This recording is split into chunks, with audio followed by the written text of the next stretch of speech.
Hello again, esteemed officer, and welcome to Crime, Romance, and Biographies of Famous People.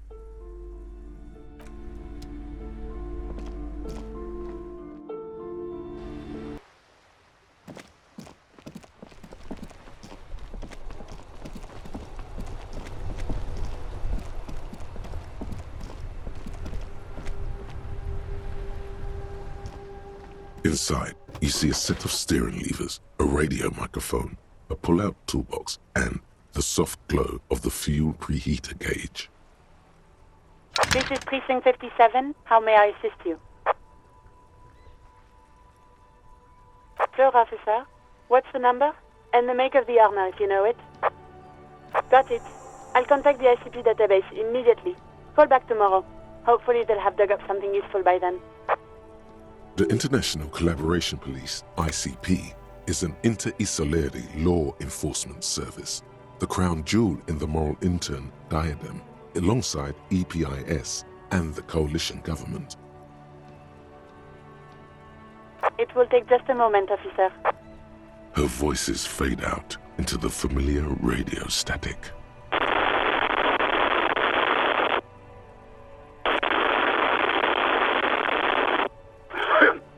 Gottlieb, what do you want? He's carelessly chewing on a piece of hard candy.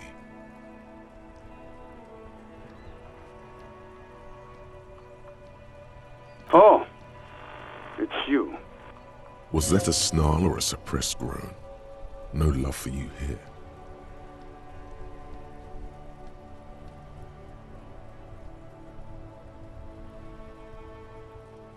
Hard to tell exactly what it was over the phone. Could be a combination of peripheral neuralgia and high blood pressure. Could be that you were having a heart attack.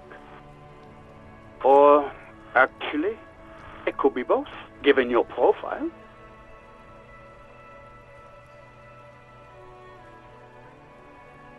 Cut down on the drinking, pal. In fact, cut off the drinking.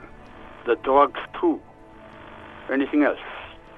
Abstinence could have immediate positive effects on your health. With all the damage you've been dealing yourself with drugs and alcohol, I'm not surprised. What else? I'm not a brain doctor. Look on the bright side. You've got a whole new life now. Use it wisely. It's hard to say if he doesn't believe you or doesn't care. What? You want me to do blood work for you again? Tell you just how bad things really are across the board? You want another rundown of everything collapsing inside your body?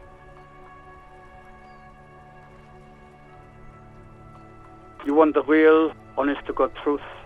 Stop drinking, eat magnesium and vitamin D. Our station is not a retirement home. We don't have the funds to deal with rock stars past their prime. So it's political. You're being neglected because of political reasons. And no, I don't want to hear a political commentary on the topic. In fact, I got work to do. Some idiot has glued his eyelids shut with cyanoacrylate. It looks like Mactorson. It's not fucking cryoacrylate. It's super glue, Doc. And you survived it. Congratulations. Are you mobile? Even better. Anything else? I wouldn't worry about that. Officers your age have coronary trouble all the time. Also, death is a natural part of life. Accept it. The body is an object, and objects break down. Do what good you can with yours, before the rest goes too.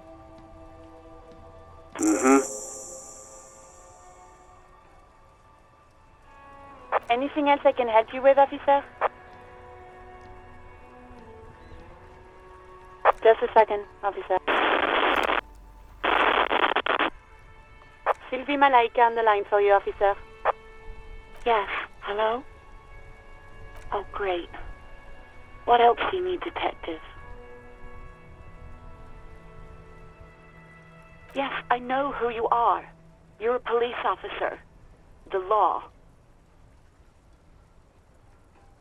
Oh, no, I haven't, sorry.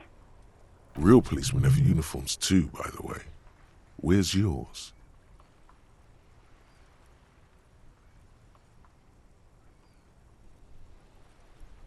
Yes, you absolutely should. It's awful that you lost it. It feels like you haven't worn yours in a long, long time. Uniform? I never saw you in any uniform. You had your things on. The disco things. Please, no. Not this again. Everyone saw your cool gun, detective. You were trying to impress some people with it. Everyone was eating, and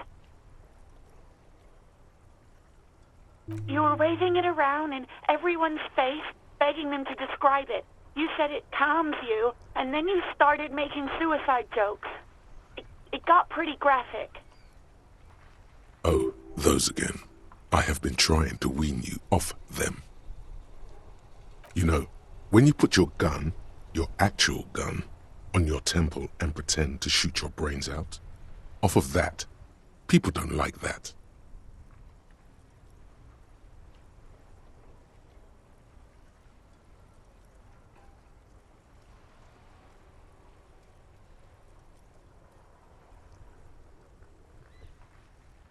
There is silence on the other end of the line. No idea. All I know is next you were waving around money instead, saying things like big bucks cannot lie and guns can't buy money, but money can always buy guns. It almost looked like you pawned it. But believe me, I did not ask. Well, you tried to jam it down the toilet, sir, clogging it completely. After I had unclogged the toilet and retrieved the paperwork, I threw it out in the trash, thinking you didn't need it. I am sorry about that. Anything else, detective?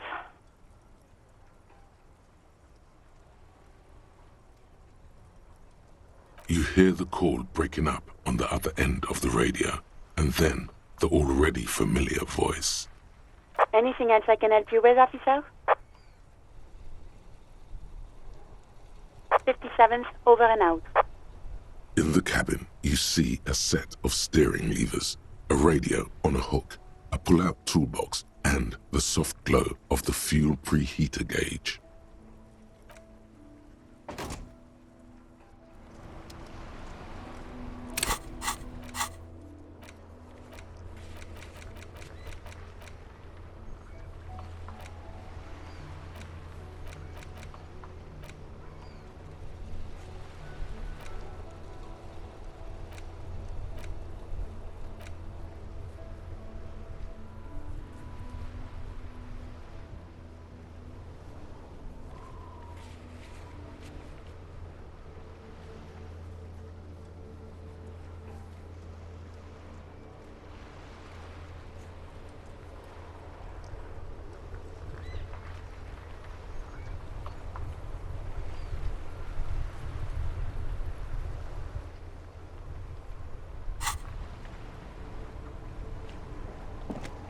We should think about calling it a day, maybe. The nights are still miserably cold this time of year. You should take care of that, then. I'll also take a room at the Whirling. One cannot get much closer to the crime scene.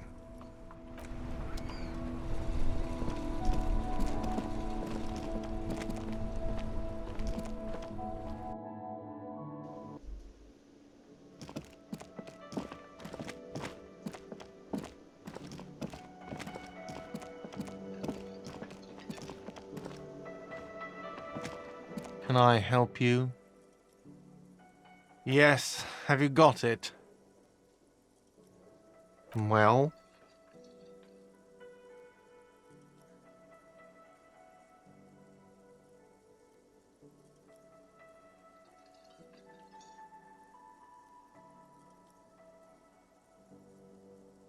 Great, thank you, officer. That's all I wanted. payment for services rendered. If you continue to stay here, I just ask that you please pay your nightly bill in advance starting tomorrow. He's not sorry about his behavior for your sake. Now that you have money, he really wants to make sure you're not angry with him. I'll unlock the electronic lock to your room. All the doors lock automatically at 9 p.m. Please pay for each night in advance starting tomorrow. 20 real per night. I'll take a room here too. Of course. Always happy to have officers from the RCM as guests. Anything else I can do for you?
It's the ledger you found in the trash. A pitiful cabbage of white and yellow papers hanging from plastic board, barely held together by a metal clip.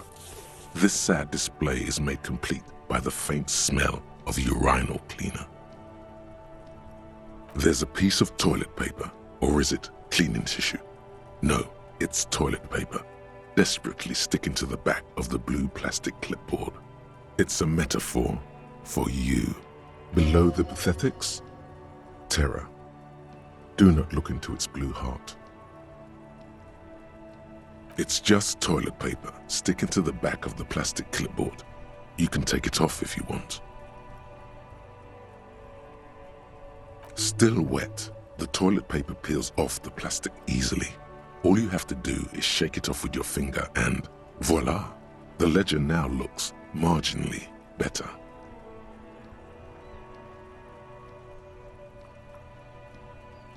An aluminium block runs the width of the board, biting down on the paperwork. Its crocodile teeth are the only thing keeping the papers together. A regular pencil, the tip worn down to nothing, has been attached to the clip. The surface is interrupted by a silvery sticker. It's rectangular, sparkling with iridescence. You don't know how you didn't notice it before. It is similar to the RCM watermark on your blazer the lieutenant mentioned.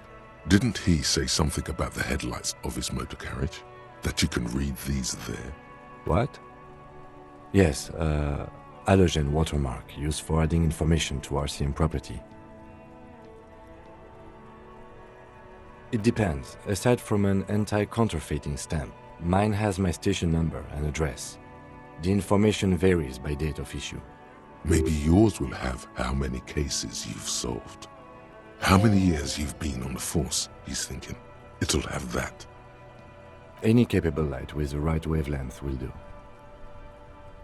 Yes, RCM vehicles have had lights tuned especially to reveal halogen watermarks. This means you can read the watermarks if you just turn the lights on. Okay. While a bunch of sodden papers sag from the clipboard in your hand, It's a sorry sight. They're not exactly white. They're yellowed in patches by sunlight and alcohol and covered in dense blue handwriting. Ink escapes into watercolor patterns, reaching its tendrils across entire pages. The paper itself is checkered with faint red lines forming short paragraphs. Once in a while, there's a red stamp that exclaims, "Case files commit to paper." The case files themselves are plenty. You count more than 100 sodden, crumpled up, earmarked pages falling apart in your hands. They appear to be sufficiently organized and extremely dense, if mostly illegible. Work, strife, poverty, the Jamrock Quarter. These are handwritten logs of investigations dating back to January 51, this year.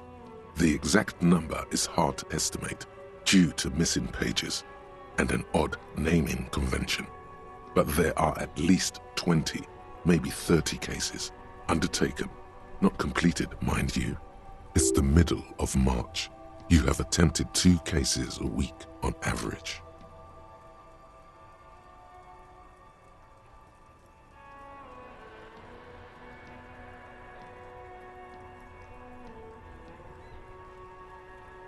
Yes, it appears you employ a, shall we say, robust yet literary system. Each investigation has its case number written on the margins. Yet, still more tellingly, most are accompanied by a name, a title, one might say even. One that draws inspiration from snoop fiction and vespertine cop show staples.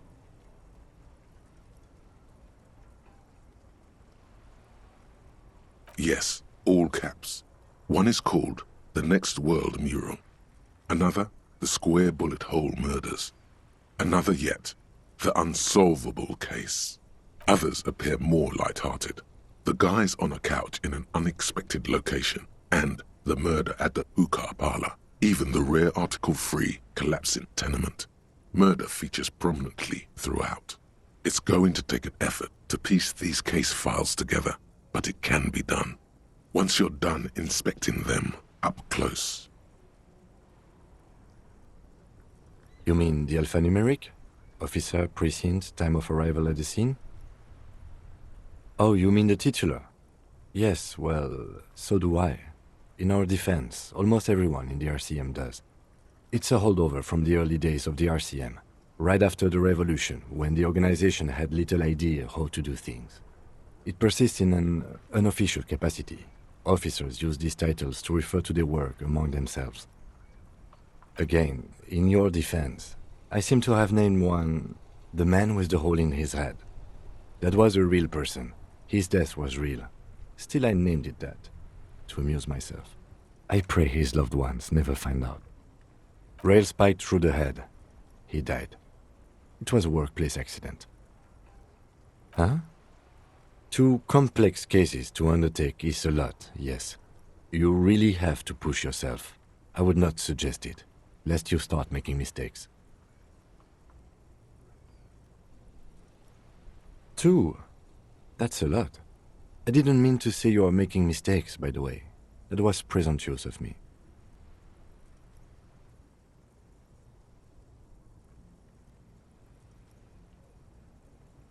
I prefer a normal caseload.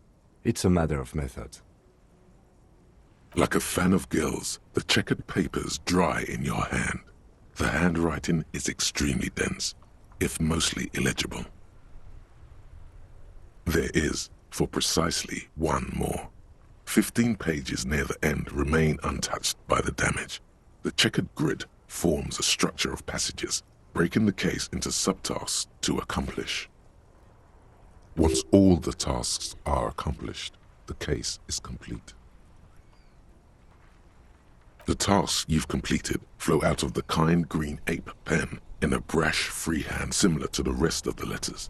The wording comes easily. It's almost robotically simple, a language developed for mental rigor and simplicity. Inspect the victim's body. Get the body down. Interview the cafeteria manager. It's not exactly poetry, but poetry would be out of place. A satisfying slash sounds across the paper. You're done, it seems to say. And you, and you. Things to be done and things already done. The composition of reality. This is an extremely useful tool for a detective of the citizens' militia. Now all that remains is to name the case. No, actually. Any ideas?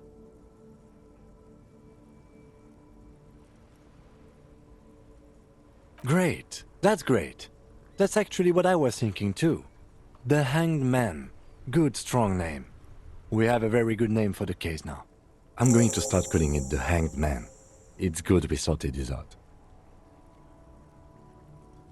You don't exactly close them, so much as distance yourself from the smelly papers. They're a little further from your nose now.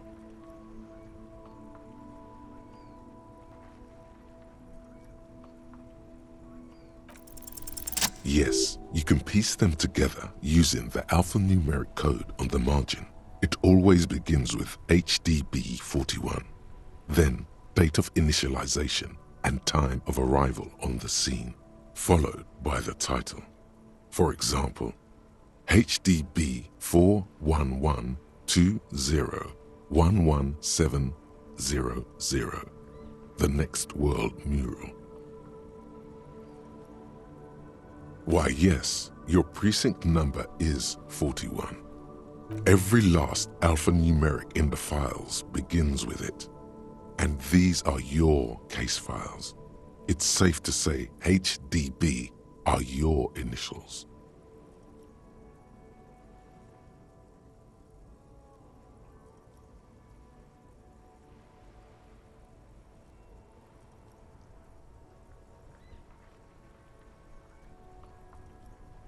I got nothing here either. Logic really isn't the best faculty to have this conversation with, but it's the one you got. So sorry. Yeah, we're staying out of this business for now. HDB is bad news from yesteryear. It's shit, honcho. It takes about half an hour to piece one together using the system you've devised. Where do you want to start? Not much has changed in the meanwhile. A bunch of sodden papers still sags from the clipboard. In the back, you see thin, translucent copier paper. Some neon yellow, some bright red, all covered in boxes, like marching armies. These look like official forms, waiting to be filled out. Then rip them from the binder and hand them out, according to type of form. 3. The topmost are misconduct fines, the middle ones are station calls, and the bottommost are field autopsy forms. Each is easy enough to make sense of. You don't have to be an intellectual giant to do police work. A dozen pages of thin copy paper, bright red in color.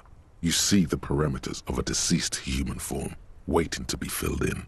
Age, sex, condition of internal organs. A monetary penalization ranging from 20 to 250 real. Severe cases allow for 1,000 real, but that requires special paperwork. The details of issuing these fines are spread out over the rest of the fields. These are quite sinister in turn. They give a date and time for the person to appear at the specified precinct police station. Below the call are the criminal charges you risk by not appearing. Yes, all that remains now is to fill those forms and hand them to people. Fines for wrongdoers, interview requests for bad guys, and field autopsies to dead guys. The rest of the stinking cellulose is much worse for wear. Being sandwiched between the board and the rest of the paperwork must have spared the fragile copier paper. The acidic stench of rotting food is rubbed off on the cellulose. It now forms the base of the experience. This base surrounded by a faint air of spoiled meat, the stuff of death itself, and then sprinkled liberally with the citrus zest of toilet cleaner. It's made of dark blue plastic, hard enough to beat someone to submission with. The edges are rounded, however. The U4 size board feels thick and heavy in your hand. Light shimmers on its wet surface. On the back you see the embossed letters RCM. Blue. The blue heart. Don't look into it. Something rattles inside, ever so lightly. Is there a hidden compartment? Permeables. It's not hidden per se. The compartment is made for permeable materials that would get damaged if something happened to it. The plastic shimmers like lapis lazuli, but it is not see-through. You cannot see to its center. With your hands, U4-sized pages hang from the clip screwed to the top of the board.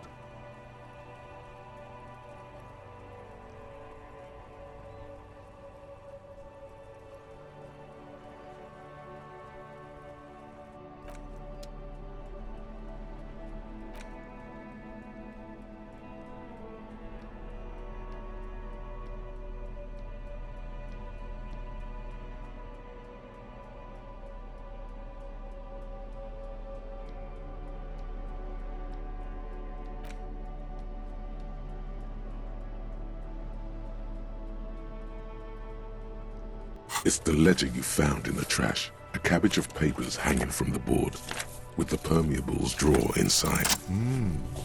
The two sides of the board appear slightly misaligned, like a drawer that's come off its slides. If you bend the plastic on your knee slowly, the slides snap back into place. It should be possible to just, without resistance or sound, the two panels move against each other. The compartment is now open. 2 ticket stubs and a handmade postcard. 2 octopuses are smiling, reaching their tentacles toward each other in the colored pencil drawings. The tickets permit access to the zoo in Regression East. The aquarium costs extra. These let you go there too. Thin wax paper has been glued to a piece of cardboard. Sounds like leaves rustling when you pick it up. You see violet flowers, floral patterns, patches of glue. It smells of chewing gum, apricot flavored, exactly like the gum wrapper you found, the same brand of chewing gum. Familiar handwriting lines the inside of the card, looped, round letters in a woman's hand. A young woman in her 20s. There is care, effort, and a smile, you think. Although that is not something you can read from someone's handwriting. Harry, it begins. You're already reading. I wanted to write you a letter so you can read it when you wake up. Maybe it will make you happy. Throw it away, please.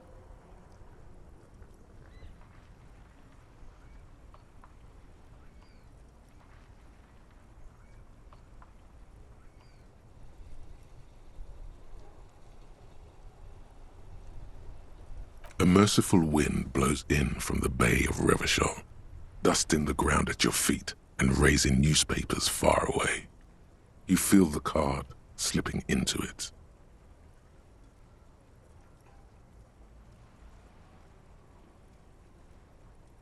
Your hands shake, holding onto it. Every morning when I step out and you're asleep behind me, it says, I find a little piece of sadness in me. I carry it in my chest, down Voyager Road. Every step I take, it grows. By the time I reach the fuel station, it has filled me entirely. I step onto the light rail and look back. Sparks fall from the bow collector. I know it will be like this until late afternoon, when I get off the 42 and walk back to you. You. Every step I take will get lighter. It almost makes me run. Sometimes I do. I can't believe I met you. I can't believe the happiness I feel with you. You have a vast, vast soul, and I will always, always, always come back to it. Kisses, kisses, kisses. You feel the air sucked out of your lungs and the blood sucked out of your head. Everything around you gets dark. Small white dots appear. You feel the ledger slip from your hand. No, Hold on. To what? There's nothing. Detective, is everything all right?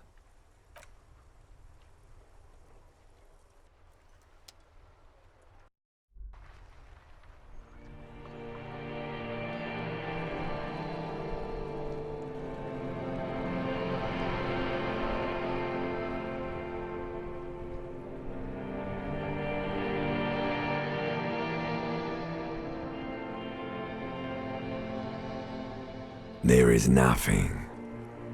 Again. Nothing sad, brother. No treachery, just blackout. Well, almost nothing. There is the ground below you, that's still there. And the small light that's on, fluttering, somewhere in the basal ganglia. That's me. Blue eyes, that's me. Who was what? He speaks of the sickening longing, the unwell emotion. Even in the darkness, he's grasping for it. Still trying to hold on to the great sorrows slipping in the water. Slimy. Here in the paleo-mammalian cortex, we call it the shadow. Because it's always there.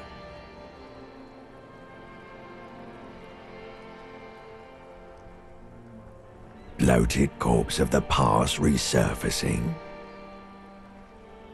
Beautiful. Believe me, stupid ape, its lack of beauty was not the problem. There is no Voyager Road. There are no roads, no houses, no lights in the windows. It's all on pause.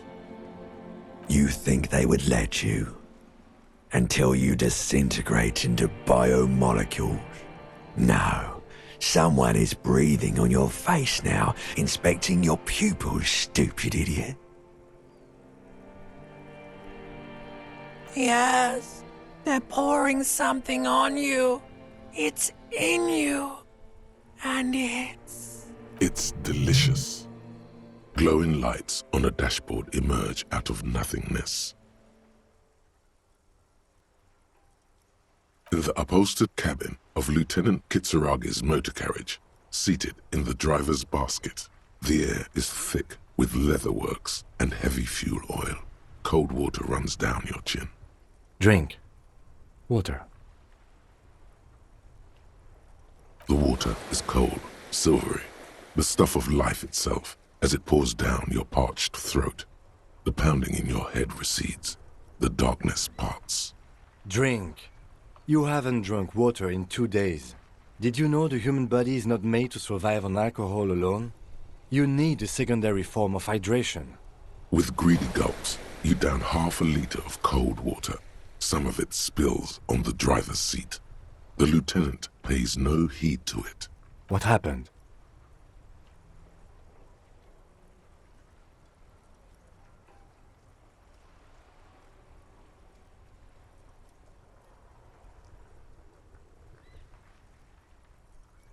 That does sometimes happen. You dropped these. Are you okay to proceed? Good. The Ledger of Failure and Hatred is a special item that can be used both as an interactable and a tool equipped in your held slot for skill bonuses. Find it under the Tools tab in your inventory.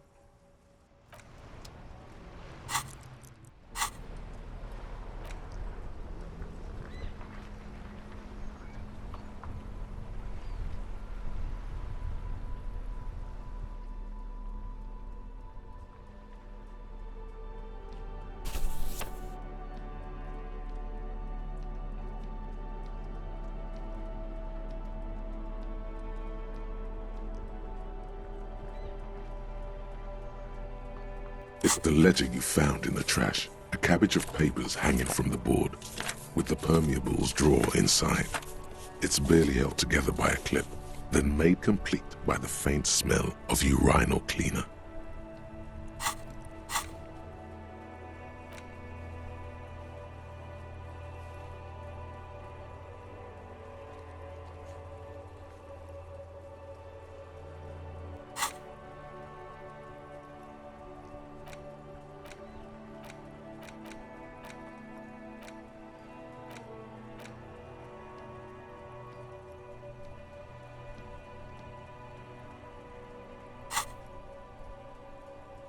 Without resistance or sound, the two panels move against each other.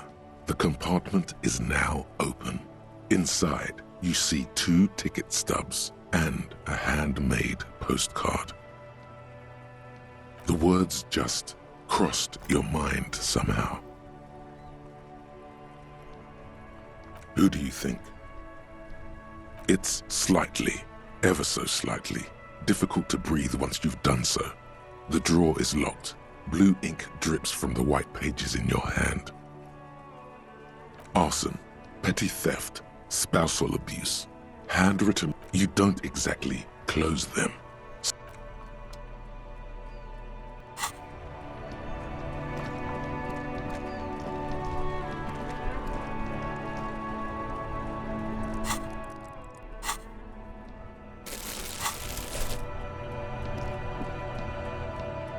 Hello again, officer. How are things? I'm a Nighthawk. What can I say? She's still here because you're still here. You don't have to stay here because of us. I like the city at night, don't you?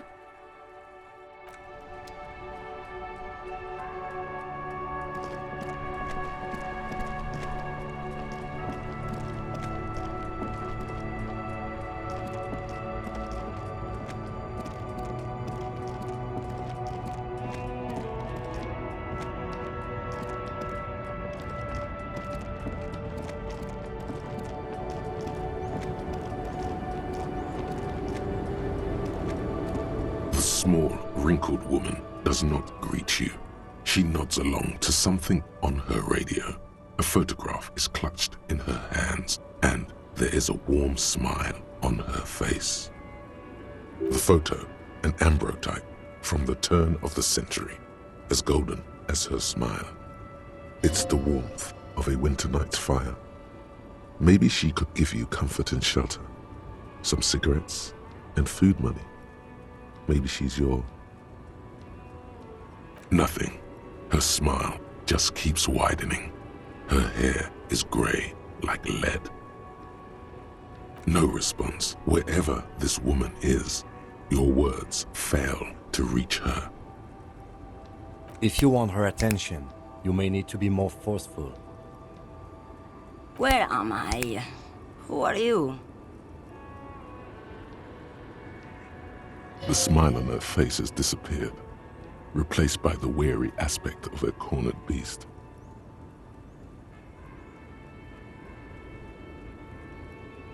Never mind. I remember now. I'm still stuck in that traffic jam in the 50s.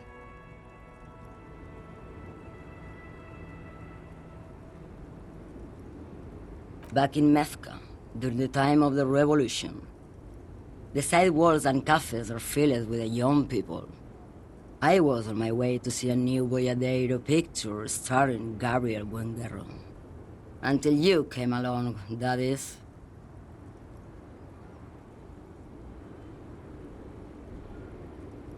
This is Gabriel Buenguerro.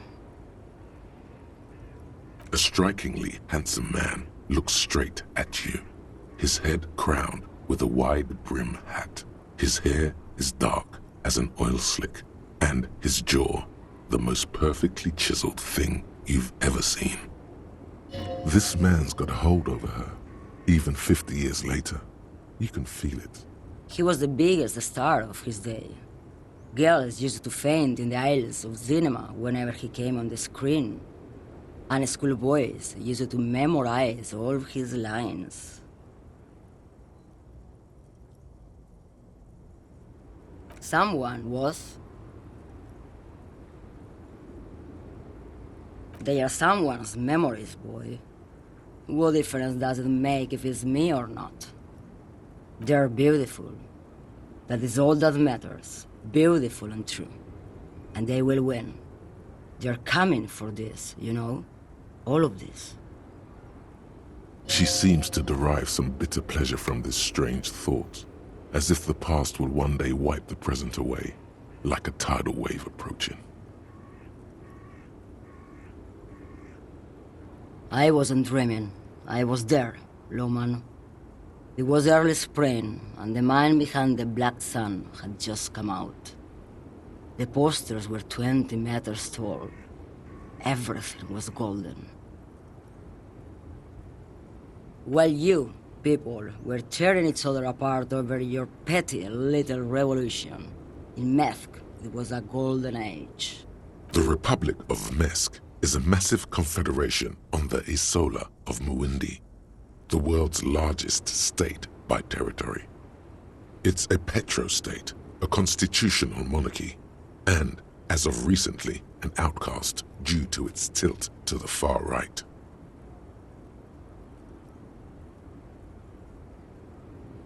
Why not, Harife?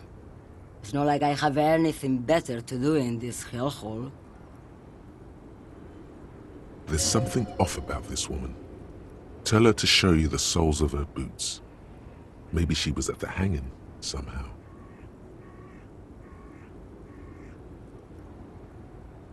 Diamonds? Of course not. But wouldn't it be marvelous if I was? Whatever stupid things they put in the lorry, I imagine. I quit concerning myself with that a long time ago. Besides, I don't drive the lorry for the cargo, if you know what I mean. Then it's contraband, lawman. What? Do you want to take an old woman in? Be my guest. Lock me away like Bad Hand Hermenegildo. Bad Hand, Hermenegildos's bad hand, strangled 300 people. What can I say? Some people just really like strangling people. Of course not. To truly understand the boyadero, you need to listen to On the Western Plain.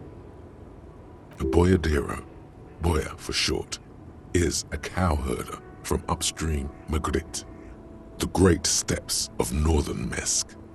He is a rugged individualist and explorer. It's an old ballad about a young girl who falls in love with a daring boyadero. He promises to marry her as soon as he returns from the Western Plain. Of course not. The boyadero returns from the Western Plain a changed man. One night, as he and his beloved are out walking along the river Maigret, she pleads with him to give up his riding and settle down. In the background, you can hear the orchestra swell as the screen fills with the maiden's imploring eyes.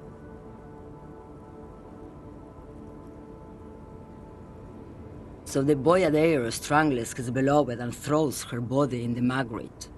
Then he rides off, because the Western Plain is calling to him.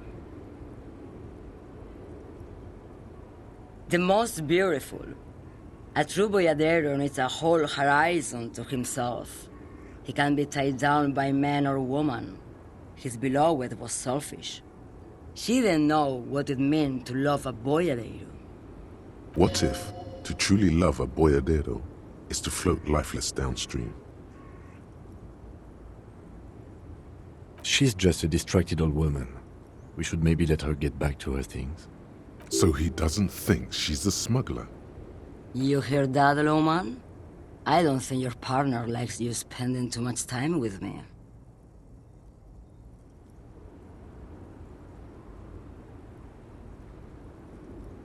Nothing. I just don't think she's connected to anything. He doesn't want your frail mind caught up in something here. Something unconnected to the case, but connected to this woman tuning out like that. Oh, don't worry about me. I'm one of the best camioners around. I drive routes no one else will. Lomonosov's Land, Udashnaya Zemlya, the Western Plain, the Transcatolia Magistral, U41A, Autostradas do Mirador, all the good ones, the deep trenches, where the bluebirds fly.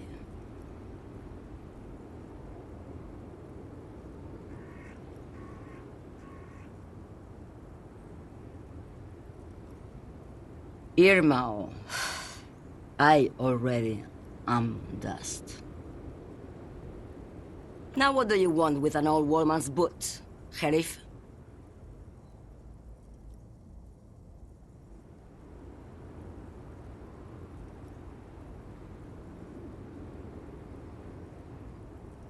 Please? I think you should let me get back to Gabriel Buenguerro. You are not Gabriel. Gabriel doesn't say please. She's wearing sturdy worker's boots made of black leather. Buckles run across. The sole is also made of leather. Just before Gabriel, it was the coronation of Franco Negro. Now, there was a real man. Moreover, the boots were size 37. Tiny. There are too many discrepancies in all this. Another discrepancy, although not boot-related, is the coronation of His Innocence, Franco Negro, which happened 500 years ago. It was. And then it was no more. And I was no longer holding my father's hand. He was no longer descending the stairs in Ryle. The crowd had gone silent. Perhaps it was another Sheriff who came and woke me up, looking at my boots, asking questions. Or perhaps it was one of the others in this carnival. I don't remember. As she says carnival, she gestures to the empty square with the statue and the machines.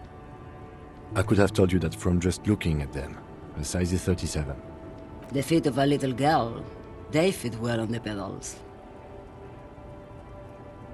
What do I need drugs for, Lowman? What I see, what I feel, the great adversary, no drugs can compare. Yes, there is a protagonista and an adversario. I am on the side of the adversary. There's no coming back from that hole. Those epithets are familiar somehow. The great adversary, the great unrest.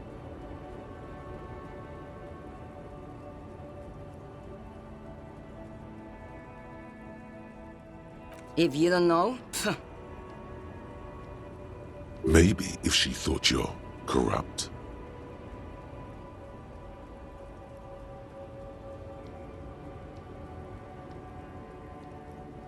you're mad, Lowman. What of it?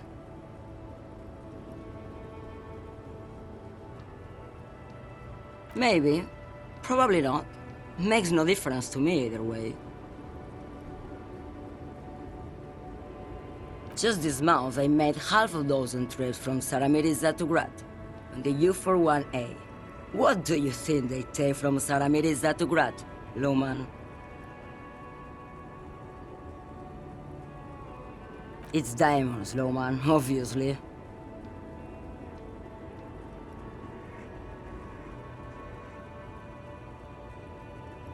Easy. It's the skinny man who thinks he's a poet. Never trust a poet. Also, he's the only one I can see from here. That's correct. There is no visibility of any of the others.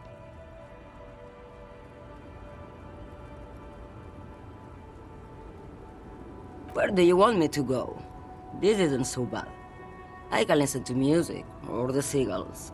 Look at all the colors and the features of this world. It's a good palate cleanser, this jamboree. Or I can just relax and let my mind carry me back where it will, to the Great Plains. I think we're done here, no? Yes, go. Enough jamboree. I need to get back to Mesky.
Inside, you see a set of steering levers, a radio microphone, a pull-out toolbox, and the soft glow of the fuel preheater gauge.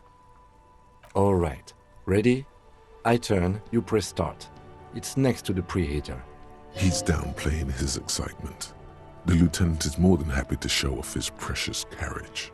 The dashboard lights up with orange glow. The rounds per minute gauge jumps, and the engine of the Caprice Kinema comes to life with a whiny growl. The lights unfold with a little click, casting electrical light onto the ground before the vehicle. There you go. I'll turn them off from the remote once you're done. We just need to stand in front of the machine now.